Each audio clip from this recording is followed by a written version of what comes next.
be very, very happy to give you some more information about the work of the Global Compact.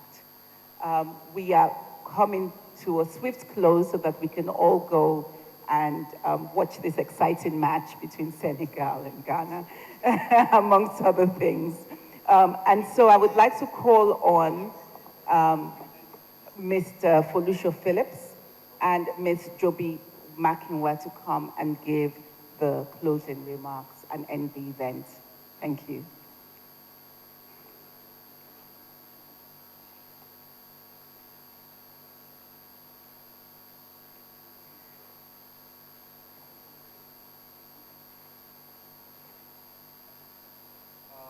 I'm changing things very, very slightly. I need Mr. Kell and Colin to please join us on stage.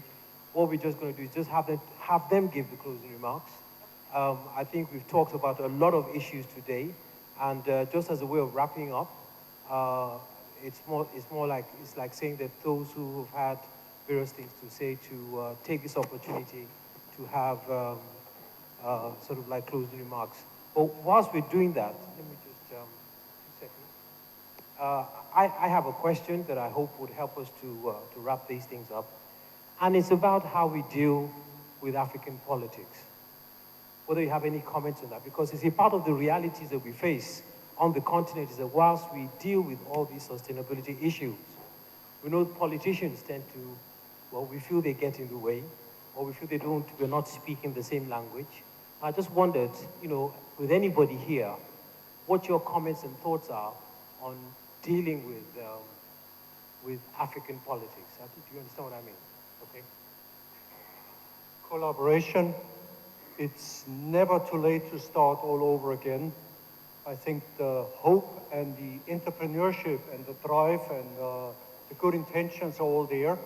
I think a fresh start is always in the cards everywhere, and especially, I believe, in Africa. But let's go through.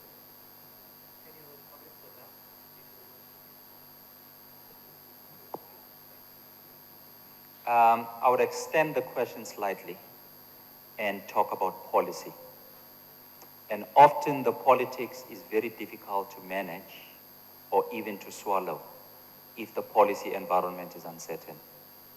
But one of the risks that we find in business, not only in Africa but across the world, is that corporates or business people tend to think that policy is not their business, but it actually is their business.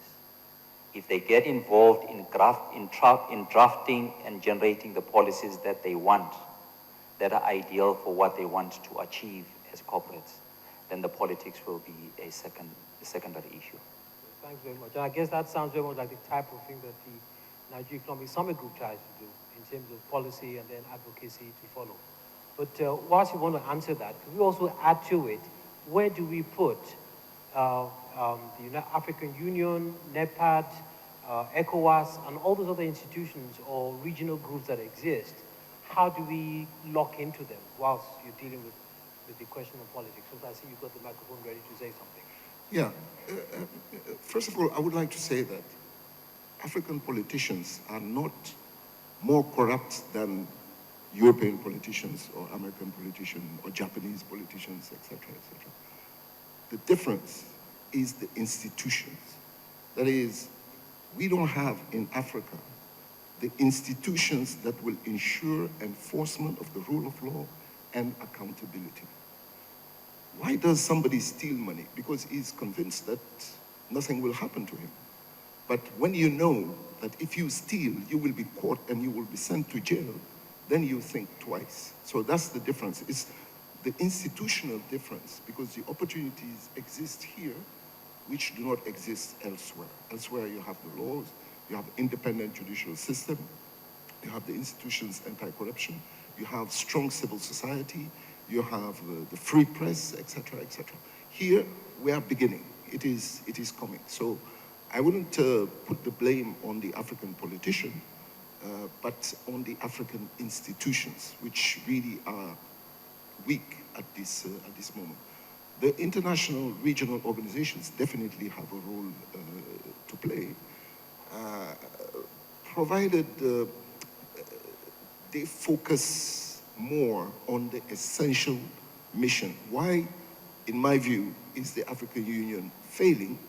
Because it wants to do everything. African Union is in culture, is in science, is in agriculture, is in health, is in everything it wants to do.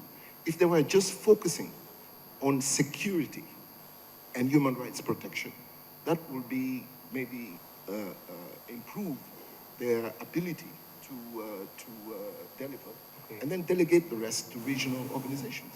Okay, my final question, and it's very, oh, sorry. Oh, no. Sorry.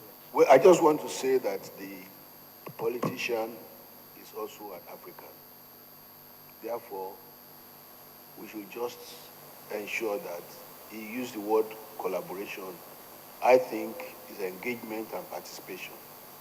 You know, participation to the extent that we should see ourselves as partners, and engagement to the extent that through such participation we are able to rub on the politicians, because the truth about it is that the politicians are also part of us. And if we want to give names that are bad to politicians, we should also examine ourselves. Thank you. Thank you very much. Last one, last question, and then I'm going to ask you all to give a 1-minute closeout statement. And it's a very real one. This has to do with the recent Ebola situation in West Africa, and maybe for Nigeria, specifically Boko Haram. And what is my question? Is that what ordinarily would we expect a local network or the UNGC? What should we do? What kind of things are expected of us in the spirit of the UNGC? Well, no, in New York, we managed to put together a big coalition on Ebola, and everybody was proud and showed the Nigerian example. And what it showed that when there's an emergency, there's an enormous outburst of collaboration happening. So the challenge we have is, how do we build this collaboration to actually be prepared and to be proactive? And this is where the networks come in, and I would hope that the lesson we learn from there is it's time to collaborate and to co-invest, and this is where the network can really play the catalytic way. And maybe Nigerians even are so courageous now to consider working with Liberia, for example, to build a local network there. That would be wonderful, because you have business interests there, and it's the long-term resilience aspect. Yeah, so let me use this and do the my wrap-up statement as well. I think I come back to this statement that we need to move from short-termism to long-termism. It's because of short-termism that the businesses outside of those affected countries didn't look at the issue until it really started to affect us. I was in Dar es Salaam a few months ago. There was a conference where, out of 150 people, 100 of them did not turn up because they were scared of Ebola. Because, as you all know, Dar es Salaam is right next door to Liberia. And you wait until it becomes a crisis as businesses, and we always blame politicians. And I think, I think you're right that politicians are also Africans. We don't blame ourselves. We do need to look to the long term. And my plea is not that you join the UN Global Compact. My plea is that you start to think about the long term. And if you think about the long term, you will see why you have to deal with the issue of the street child who doesn't get an education, doesn't get health care, because in 10, 15 years' time, you ask yourself, is that street child a problem or an opportunity? It's going to be a problem. I mean, it's a very simple answer for me. So I plead with you to think about the long term. And if you think about the long term, you'll see why collective action is important. You'll see why you can't do it on your own. And you'll see then why the UN Global Compact, actually makes sense for you to go and start to address some of those issues. We said that human rights is not something which automatically comes to mind as businesses, because that's for governments and NGOs. But take you back to the child, and I'd ask you to go home thinking about that street child.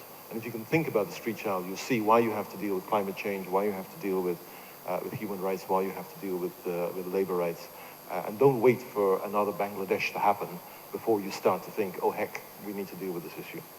Thanks very much. Sunny, you want to wrap up? 1 minute wrap up so you can catch your football match. Ebola